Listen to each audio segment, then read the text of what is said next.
नमस्कार साथियों, मैं जितेंद्र तिवारी। आप देख रहे हैं राजनीतिक तर्कस। आज हमें जंतर मंतर पर और यहाँ हमारे बीच हैं हरपाल राणा जी, जो एक प्रख्यात पर्यावरणविद हैं और एक प्रथम पंक्ति के राष्ट्रभक्त कहे जाते क्या राष्ट्रभक्त हैं, कहे जाना तो कोई किसी का परिचय मिलता है तब कहा जा सकता है, पर जिनका परिचय खुद अपने आप में जो परिचय हैं तो वो राष्ट्रभक्त हैं। तो साथियों, एक कवि ने कहा है कि किसी का महल जनपथ पर, किसी का राज घाटों पर, अमर बलिदानियों तुम दिल में हो, चरणों की धूल माथे पर। और जब आज जहां देश का युवा पाश्चात्य संस्कृति में पढ़कर लोक लुभावने सपने देखकर अपने देश के लिए बलिदान करने वाले वीरों को भूल चुका है, ऐसे में एक ऐसे बुजुर्ग युवा मैं कहूँगा कि हमारे बीच में जो निरंतर देश में ऐसे क्रांतिवीरों को लेकर अलख जगाए हुए हैं, राष्ट्रभक्ति की भावनाओं को लेकर अग्रसर हैं, उनसे बात करते हैं कि अभी तक क्या क्या उन्होंने कार्य करे हैं और कुछ उनके कार्यों के बारे में जानते हैं और आगे के उनके अभियान के बारे में जानते हैं कि आगे वो और क्या क्या कार्यों के लिए अभियान शुरू करने वाले हैं। सर नमस्कार, आपका स्वागत है। आपका परिचय? मेरा नाम हरपाल सिंह राणा है, मैं गाँव पाली।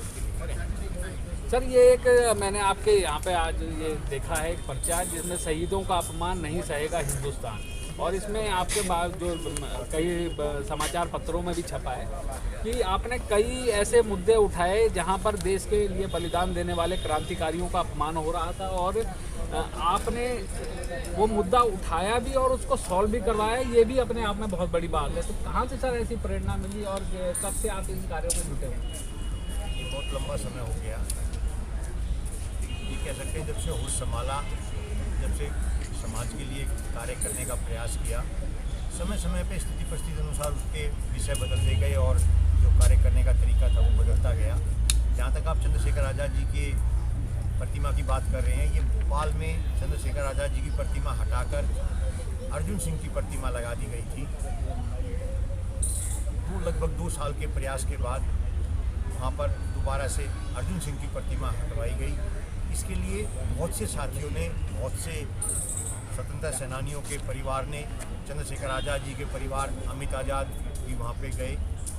मैं 13 या 14 बार दिल्ली से वहाँ जाकर वहाँ पर धरना प्रदर्शन भी किया, वहाँ के राजनीतिक व्यक्तियों से, राज्यपालों से भी मिला और उपवास भी किया, और आखिर में वो प्रतिमा अर्जुन सिंह की वहाँ से हटी। सर, बड़े बड़े देश में घाट बने हुए हैं, बड़े बड़े प्रधानमंत्रियों के वो स्मारक बने हुए हैं। क्या आपको नहीं लगता कि जिन्होंने देश के लिए बलिदान करे हैं, जिन वीर पुत्रों ने बलिदान करे, बहनों ने, माताओं ने, योद्धाओं ने, वीरांगनाओं ने जिन्होंने बलिदान करे, क्या उनके सम्मान के लिए आज जब देश आज़ादी का 75वां अमृत महोत्सव मना रहा है, तो वो अमृत, क्या आप मानते हैं कि वो अमृत बिना उन क्रांतिकारियों की याद के बिना वो अमृत हो सकता है? नहीं, बिल्कुल नहीं हो सकता।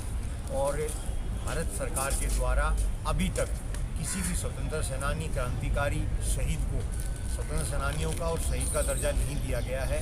ये बहुत ही दुर्भाग्य की बात है। इसमें वर्तमान में इंडिया गेट के ऊपर एक स्मारक बनाया गया है, लेकिन वो स्मारक आज़ादी के बाद जो सैनिक शहीद हुए हैं उनका बनाया गया है, वो भी सराहनीय है। लेकिन ये उन शहीदों के जिन्होंने कुर्बानी दी, बलिदान दिया, उनका भी बनना चाहिए। ये बहुत लंबे समय से बहुत से साथियों की मांग रही है। इसमें ऐसा होना चाहिए, लेकिन ऐसा पूरे देश में कहीं पर नहीं है। ये बात बहुत दुख पहुंचाती है। तो आप कुछ प्रयास करेंगे, इसकी भी आवाज़ उठाएंगे? हाँ, इसकी आवाज़ बहुत दिन से उठाई जा रही है और सभी राज्यों में, राज्य में बने और केंद्र में केंद्र सरकार के द्वारा बनाया जाए। कई वर्षों से इसका प्रयास किया जा रहा है और इसका जो एक मुख्य वो है कि शहीदों की चिताओं पे लगेंगे हर बरस मेले, वतन पे मिटने वालों का बाकी यही निशा होगा। ये कहते हुए बहुत लोगों ने अपनी कुर्बानी दी थी, बहुत लोगों ने, उनको क्या मिला? सर, मैं इसी चीज़ पर एक आपका ध्यान आकर्षण करवाऊंगा कि क्रांतिवीर चंद्रशेखर आज़ाद कई बार मजाक में, जैसे अभी सर ने बताया कि वीरों की चिताओं पर लगेंगे हर बरस मेले, वतन पर मिटने वालों का यही बाकी निशा होगा।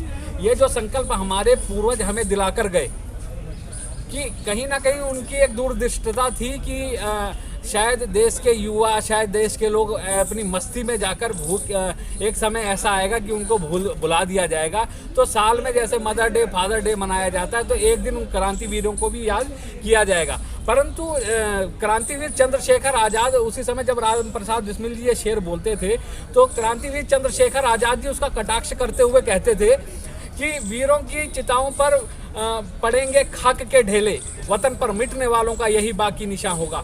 और साथियों, आज कहीं ना कहीं वो चीज़ देखने को मिल रही है जब देश के युवा ना अपने क्रांतिकारियों का नाम तो नाम, चेहरा भी नहीं पहचानते। देश का ऐसा दुर्भाग्य है।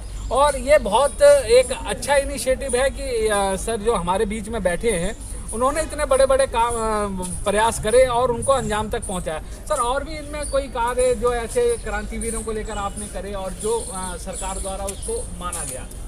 कई हैं ऐसे, जैसे शहीद आजम भगत सिंह जी के नाम से 2007 में चंडीगढ़ हवाई अड्डे का नामकरण करने की घोषणा की गई थी। दोनों हरियाणा पंजाब विधानसभा ने प्रस्ताव पारित किए थे। कई बार कई उतार चढ़ाव आए और उसके लिए मैं यहाँ से 8-7 बार चंडीगढ़ भी गया। साइकिल पर भी दिल्ली से चंडीगढ़ तक एक साइकिल यात्रा लेके गया, 2 पैसी गाड़ी से यात्रा लेके गया।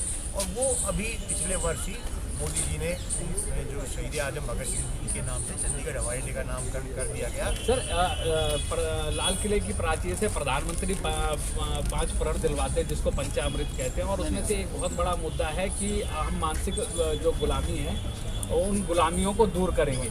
तो उस मानसिक गुलामी को दूर करने के लिए आपको क्या ऐसा लगता है कि क्या ऐसा प्रयास किया जाए कि देश के युवाओं में जो मानसिक गुलामी घर कर गई है पाश्चात्य संस्कृति को लेकर, वो कैसे हट सकती है? ये पढ़ाई के ऊपर, पढ़ाई बहुत महत्वपूर्ण विषय होता है कि ये जब तक बच्चों को सही शिक्षा नहीं दी जाएगी, सही पढ़ाया नहीं जाएगा, सही जानकारी नहीं दी जाएगी, हमारे इतिहास की जो अब तक जानकारी दी जा रही है वो भी सही नहीं है। तो मैं तो ये कहूँगा पढ़ाई इसमें बहुत महत्वपूर्ण हो सकता है और जानकारी देना, जिससे कि आने वाले समय में बच्चों को प्रेरणा मिले और बच्चे खुद देश के लिए काम करें, समाज के लिए काम करें। अब कुछ आप ऐसा इनिशिएटिव और आगे कोई अभियान ऐसा छेड़ने वाले हैं क्रांतिवीरों को लेकर? देखिए, ये जो अभियान शहीदों के ऊपर चल रहा है, इसमें एक किताब जो है वो 2014 में भारत सरकार ने छापी थी शहीदों के ऊपर। उसमें 7000 शहीदों की जीवनी लिखी गई थी, पहली बार इतिहास में वो छाप दी गई है। जो भारत सरकार का संस्कृत मंत्रालय है, उसने 7000 शहीदों के ऊपर छोटी छोटी एक शहीद, उनको शहीद तो नहीं माना लेकिन उनकी जीवनी छापी थी। तो वो लेकिन अभी तक उसको बेचा नहीं जा रहा है। उसको जो छापी थी वो तथ्यों में रखी गई है। तो मेरा ये कहना है कि वो जनता के बीच में आए। हालांकि मुझे उसका PDF दे दिया गया है, मैं बहुत दिन से प्रयास कर रहा था, मुझे उसका PDF दे दिया कि आप इसको डिस्ट्रीब्यूट कर सकते हो, बांट सकते हो, लेकिन वो किताब पे बैन लगा रखा है। तो मैं ये प्रयास कर रहा था कि वो किताब मार्केट में आए, समाज में आए, उसको खरीद के लोग पढ़ें। तो वो अभियान है, शहीदों के ऊपर बहुत से अलग अलग समय पे अलग अलग अभियान चलाए जा रहे हैं और उनको आगे बढ़ाया जाए। अंडोमान एक कवि हैं, वो कहते हैं कि दूर गगन के तारे जिनके नाम दिखाई देते हैं, जिनके स्मारक चारों धाम दिखाई देते हैं, जिनके कारण ये भारत आज़ाद दिखाई देता है, अमर तिरंगा उन बेटों की याद दिखाई देता है, उनका नाम जुबां पर लो तो पलकों को झपका देना, उनकी यादों के पत्थर पर 2 आंसू टपका देना, जो धरती में मस्तक होकर चले गए, दाग गुलामी वाला धोकर चले गए, हम उनकी पूजा की खातिर नित नित मेले लगाएंगे और पूरे ढोल धमाके से ये सारे जग को सुनाएंगे। शायद ये भावनाएं जो आज मुझे यहाँ पर आके और श्री हरपाल राणा जी से मिलकर जो मुझे ऐसी ऊर्जा मिली और जो इनसे बात करके मिला, अनुभव मिला कि आगे ये ऐसे प्रयास और करेंगे कि जो देश की झोपड़ी से लेकर खोपड़ी तक अपने वीर क्रांतिकारी योद्धाओं, वीरांगनाओं की वीरता और बलिदान को पहुंचाने के लिए श्री हरपाल राणा जी लगे रहे। मैं 1 मिनट और बीच में बोलना चाहूँगा कि 2 विषय हैं इसमें। हम परिवार सहित काला पानी गए थे। वहाँ पर काला पानी जेल में 39 मिनट का एक टेप रिकॉर्ड बजाकर और 4 लाइट जलाकर उसमें क्रांतिकारियों की जो कुर्बानी दी थी उसका इतिहास बताया जाता है। कितनी ताज्जुब की बात है कि जिन क्रांतिकारियों ने बलिदान दिया वहाँ पे, और उसमें एक बात और महत्वपूर्ण है, वहाँ पे लिखी हुई है कि काले पानी में किसी राजनीतिक व्यक्ति को कभी भी जेल नहीं हुई। मतलब राजनीतिक व्यक्ति वहाँ जो चापलूस थे, जो वो कभी भी वहाँ नहीं गए, जो असली क्रांतिकारी थे वो वहाँ लिखा हुआ है ये बातें। उनकी